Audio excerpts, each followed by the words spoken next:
Jack and Jill here. Hi. Welcome to the Jack Jill Show, entertaining real estate investment advice. I'm Jack Butala. And I'm Jill DeWit, broadcasting from sunny Southern California. Today, Jill and I talk about working with your spouse. What could be more fun?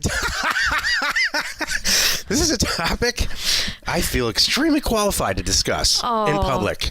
It's every day. Unlike most of the topics we talk about. There's a new surprise that just makes me want to do it more. So what should the title really be? It should be working with your spouse, without killing Working with your spouse, go ahead, without killing someone. Or yourself. I think the title should be work without your spouse. Oh. How did we end up like this, working together? You know why? What the hell? Well, I have a lot to say about this. We'll get into it in a minute here. Okay. Before we actually do get into it, let's take a question posted by one of our members on the jackjill.com online community. It's free. Okay. Rick G. asks, hi, I have a seller who will sell a 40-acre property in blank county, Arizona for $8,000, about 8 miles from blank city. Owner tells me roads, I'm doing that on purpose, owner tells me roads are good enough to traverse with a two-wheel drive. This is really good. Planning to resell at $12,000, which should be more competitive than what I typically see on LandWatch for this county. Oh, how nice. He even included a satellite image of the property on this site. I'm looking for a money partner to fund this deal and split the profits 50-50. Here are the sample prices from LandWatch for this county on 40-acre properties. And he puts $32,000, $25,000, $24,900, $13,000, $39,900, $24,400, $29,900. Do you want me to keep going, Jack? No, it's $30,000. Yeah, $20,000 to $30,000 comparison values. There's one funky one in there for $13,000. So the lowest is $13,000, which is probably a Land Academy member, right? And the highest is $37,500. Might even be us. So this is really, really good. I mean, thank you for doing your homework. And we all know he can buy it for $8,000. Okay. Planning on posting this on the member deal board also, but I'm working with getting it set up. Please let me know if interested. Okay. Love it. So you did every single thing right here. This member did everything right. It's exactly what we teach. For $8,000 and you have a Pike County, that's a heck of a deal. And I think I would actually shoot to double your money. I didn't say the county, but you just did. Oh, did I? Yep. Sorry. Sorry. That's okay. It's as the county's going, so it's a lot less deserty than some of the places in Arizona. And Jill and I had a cabin in this county for quite some time. Mm-hmm. We ultimately moved to California. So, now we can have a cabin in a different county. But I'll tell you, I mean, it's a lot like northern Michigan, the tall pine trees and the whole thing. You don't think of Arizona that way. It's true. So, it's super pretty up there. I'm sure that by now, it's probably already been. It's been purchased and someone's already got the right. Yep. Well, this is one of the beauties of our environment. I mean, when we started Land Academy, I did not really envision people working together this closely and this well. And gosh, I mean, money people matched up with people like this who have more deals, and it's just awesome. So yesterday we talked about how much it costs to start this business, and one of the people, one of his line items was the fee, monthly fee, Land Academy fee, and you get a lot for your money. Mm-hmm. That's my whole point. That's why I chose. That's why I chose this. Put this question in from all the questions the producer provided for us, because this guy's now getting a deal done, and if he wasn't part of the group, right, he wouldn't be getting it done. So there's part of our, and I'm not plugging our environment. Jill's right. We never intended this in a positive way. It was an unintended consequence of our members getting together. We put up this thing called Deal Board just to see what would happen, and now everybody's working together and doing deals. So they're financing it. He just got financing for an unfinanceable product. Yep. Unfinanceable. It's very difficult to get conventional financing for rural vacant land. Yep. Lenders don't want to deal on anything that's unimproved. So we have a whole slew of private lenders in our group just lurking in the shadows waiting for situations like this. Yep. I love it. It's really positive. Love it. Extremely positive unintended consequence and benefit. Today's topic, working with your spouse. I'm doing it right now. This is the meat of the show. And she's rolling her eyes. I'm over here drawing a picture. I have to say this right up front. Ready? Uh-huh. Working with a spouse Here it comes. is a really bad idea. Jill and I have had to, my gosh, Jill, how many times have we had to sit and look at each other and say, you know what? We got to stop this. We have to stop. We need to change X or we're going to kill each other. It's amazing that we are still here together. It really is. Some days. Here's why. I heard somebody say this a lot of years ago, and it really stuck with me, obviously. People who are in a social relationship or a marriage, they all see the end together, or they see what's possible and they see where they're going. They're trying to accomplish the same thing. Hopefully. And it's the same thing at work, or the relationship's not going to last that long. Correct. So you and I have a very similar, if not identical, exit/goal for all of this. Correct. Working together. However, we have a very different way of going about accomplishing that. Oh, yeah. That's where the problems are. So when you go with your boss, or where you go to a regular workplace, or you work by yourself, there's a filter. Like, God, I think this guy's an a-hole. But you don't say that for whatever reason. Because it's your coworker or your boss or whatever. For whatever reason, when you work with your wife, you can say that. That filter's not there. Man, I wish we had that filter. Man, that would have saved a lot. So my question to you is, sweetheart.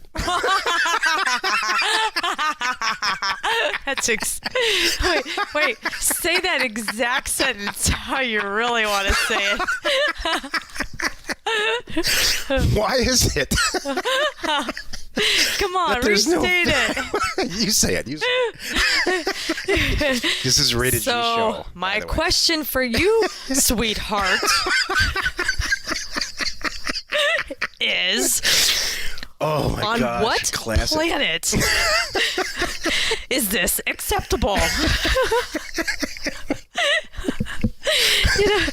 There's days that you say things like, you're an owner. You can make that decision. And there's days that I'm not allowed to make that decision. It's funny. To this day, like, what are you doing?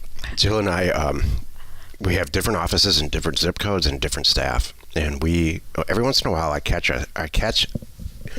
myself working on a project with you, and it always ends in tragedy. That's the real truth of it. Like this show. Yeah. It ends in a fiery ball of tragedy. Yeah. With any luck, we catch ourselves before it actually gets to that point. Well, obviously we do, because we wouldn't still be here right now. Right. We wouldn't be laughing about it. So while Jill and I, it's funny now. It's called the Jack and Jill family. I was crying then. Jack and Jill family of companies is what we have established here. Yeah. But she and I we don't work on anything together. This is the only thing we do together at all at this show. Aww. But here's what we've done though, and how have we done this? Well, we have boundaries. We've actually, I think that we've set, drawn lines in the sand. That's your project. That's my project. Are they going to report to you or to me? Because we found even that can be not a good plan. Right. Your office, my office, projects, you do the data, we're doing the customer service, you're doing the tech. I mean, you have to really sit down and write it all out. That's what we have done, literally. We literally have a piece of paper hanging up with the line in the middle and the stuff that Jill does and the stuff that I do. And we signed it and dated it. It works. Mm-hmm. It actually works great. Mm-hmm. It was a mess for a while. Mm-hmm. So, and in the beginning, and really now, I'm acquisitions and your sales. Mm-hmm. So, and that seems to work really, really, really well. Because I don't like sales, and I'm not sure you like acquisitions. I do. Do you? It's you a fun part.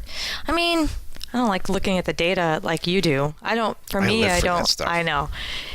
For you, it's a warm, fuzzy experience. Is. It's like I get high.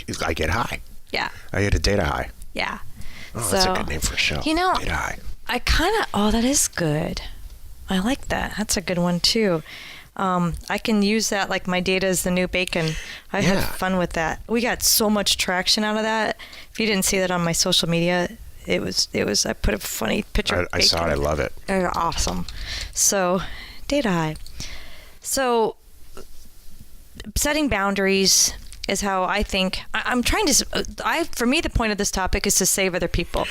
We have a lot of people in our community that are doing this as husband and wife. Why? Because they're starting out. It's a side gig, and they can afford to hire anybody. That's right. So they're looking around, going, "Who can answer the phone for me?" And it's often the other person. So that's. And I want to help and save them and be successful. So for us, like Jack said, dividing things up, and for us, even putting it on paper. I also think, too, for us is like having safe areas. We still bring this up. I do anyway. Like, I'll say things, should we really be talking about business right now at the dinner table? That's right, Jill. And I don't like doing that. You got to have rules. Mm-hmm. I don't like to do it either. Right. And especially not before coffee, because that's really not good. And the whole thing about, do you really want the girl that you're in love with, do you really want to talk about business all day and work with her all day and then go out to dinner with her? You just don't. Yeah.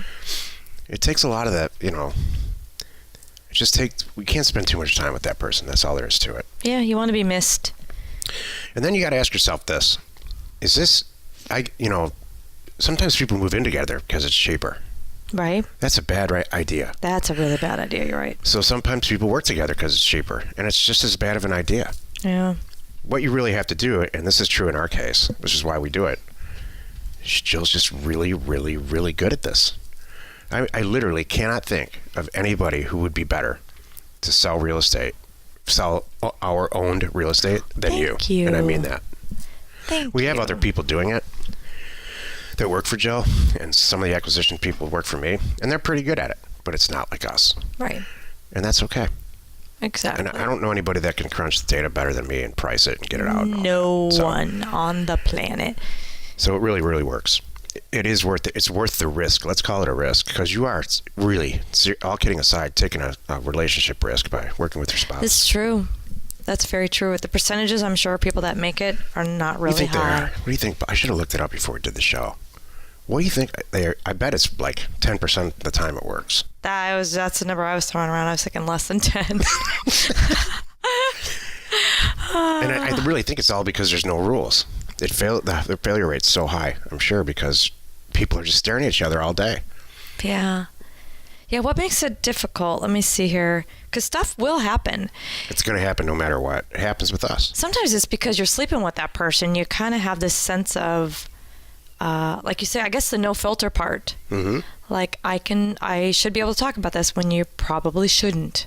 So this begs another question. Do you think that there's just people out there that never have any confrontation at all, and they're honest with each other? Do you think there's people that are married that have some type of, Mayberry type marriage, and everything's just sweet? No. I don't think so either. I don't think it exists. No, you can't have one without the other. I don't think it exists. If there is no confrontation, I don't think that is possible anyway. Then there's no real... Then you're married to a wet noodle. Exactly. That all they do is say yes to everything, and nobody wants that. No, you don't want that. So... you don't even want an employee to just be a yes man. Exactly. So yeah, and then to have it, what was the wording that you said? And be honest with yourself. Have no confrontation and still be honest with yourself. Yeah, and the person. That's not possible. That's what I think, Jill. Thank you. That's what I think. So that's the social structure of a relationship. Crossing those lines is not healthy. Yeah, I like that. So you have to balance that. Yeah. You have to balance. Sometimes, you know what? I'm here to tell you, there's times that you should not be honest and you should keep stuff to yourself. Seriously, you think I'm kidding? No, I just thought about 6 of them right now. What do you think I do all day, dear? Sometimes Jill says stuff like this to me. The inside of my cheek is bleeding because I'm biting my tongue so hard right now to not tell you what I really think. And I do the same thing. Yep. And it's always work stuff. It's never at home. Yep. Yep. That's exactly right. Yep. I've told that to children and other people. Yep. If you have to bite you're gonna, whatever, cut your tongue, do it. Cut your tongue. Or something. You know what I mean. Don't say it. Just sometimes things are better left unsaid. How's that? So, do you think there's any area where we could improve on this? Always. Yeah, me too. We'll never be perfect at it. And that's just the way it is. There's a yin and a yang. There's good days, there's bad days. There's some projects that we have to do together because you and I have identified. That's one of the reasons that why we're here together and why we are so successful is because of what we do. Yeah. And I need to know what's coming my way. So I kind of sometimes it helps you. I know you don't want me to be all involved and up in your stuff, and I don't want to be up in your stuff. But I do need to kind of have a heads up sometimes of what's coming my way. Here's what the line at that sheet that we were talking about looks like. Marketing's on Jill's side. The show is on my side. Acquisitions are on my side. Sales are on my side. Content is basically on my side, although Jill does do a lot of content for herself at JillDeWit.com. What's on your side? Sales are on my side. Sales. Customer service is on my side. Yeah, all of that. All the website, like new business development, like new acquisitions or new product types like Title Mind, that's all on my side. So I get it all set up and ready to go, and then Jill's team operates it. Isn't that cool? Yeah. That's pretty cool, actually. It took us a long time to figure that out. But yeah, you do. You queue them up to me and then hand it over, and then we take it from there. And if it needs staff, I hire the staff and get them up and going and get it running. Exactly. Like Offer Stoners. That's a good example. So that's cool.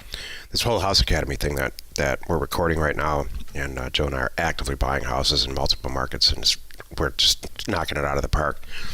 That was all kind of like my brainchild. Over the last, we've always bought and sold houses, but not the way we are now. Yeah. And that was all kind of my doing. This, you know what's so great about this, Jack? I got to say this. Side note. I remember, and it's still this way, people still look at us sideways like, what do you mean you bought a piece of property that's 2 states over? You know, seriously, they look at it and I'm like, there's nothing on it. There's a map. Is it really that hard? Are you worried about it? You know, if there's a fire, actually, great. Now the weeds are gone. You know, who cares? So now we can really, you know, it's funny when we're telling people we're doing it 2 states over and then starting to share with the planet how to buy and sell a house 2 states away. What do you mean I don't have to drive there? Oh, wait. Wow. Yeah. I was talking to somebody at the yacht club recently, and this is what, long story short, this is what the guy said. I'd never want to put a boat in a slip. I only ever want it to be on a trailer. And I said, why? It's so much work. Never heard of that. And he said, because I worry about it. I worry about the boat. Like it keeps me up at night if it's just floating in the water. So my point in saying all this is, which I think is crazy, because That's I've never really had a boat on a weird. trailer. It's always been in a slip. And my point is, it triggering this is that people are really, really different. Their level of comfort is dramatic. True. So don't even think, we have real estate all over this country. We used to have a bunch in Canada too. I never had that thought once, like, wow, I wonder what's happening. Maybe it's going to burn down. Oh, no. Never, not one time. Maybe somebody's camping on it. I don't know. Right. Big deal.